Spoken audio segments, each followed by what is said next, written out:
এই সরস্বতী নদী, এটা উৎপত্তিস্থল এই পাতালে চলে যাচ্ছে। কোথায় যাচ্ছে কেউ জানে না, এটা কোথা দিয়ে বেরোচ্ছে, এই পাতালে চলে যাচ্ছে।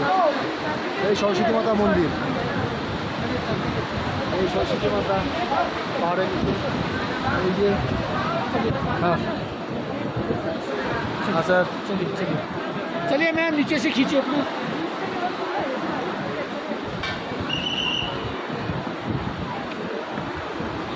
এটা হচ্ছে ভীমপুল ঋচিক। এই পাথরটা ভীম বসিয়ে দিয়েছিল।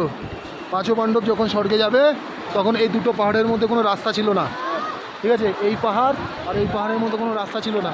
তখন ভীম কী করে, একটা পাথরের খণ্ড নিয়ে এসে এই জায়গাটায় রাখে।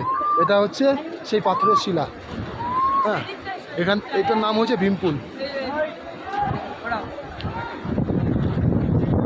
দুটো পাহাড়ের মাঝে যে এই পাথরটা যেটা দেওয়া আছে, এটা হচ্ছে ভীমের পাথর।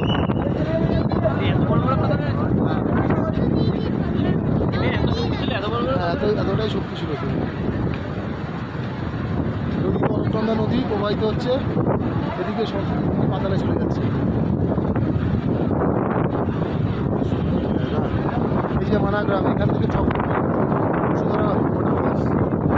এই যে মানাগ্রাম, এখান থেকে স্টার্টিং হচ্ছে বসুন্ধরা ওয়াটারফলস।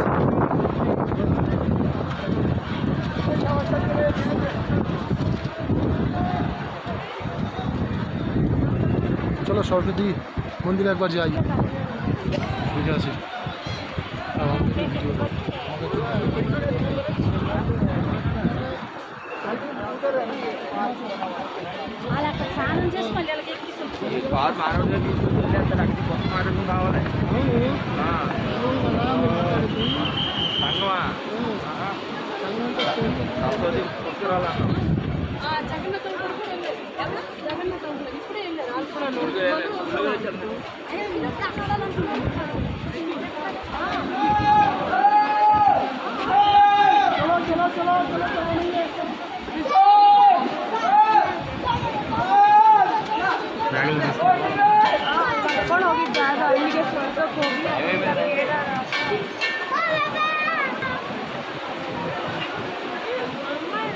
सरस्वती नदी ब्रेड असतं ना गेल गेले आई या तो मास्टर के लाइन पर येत अरे पाऊस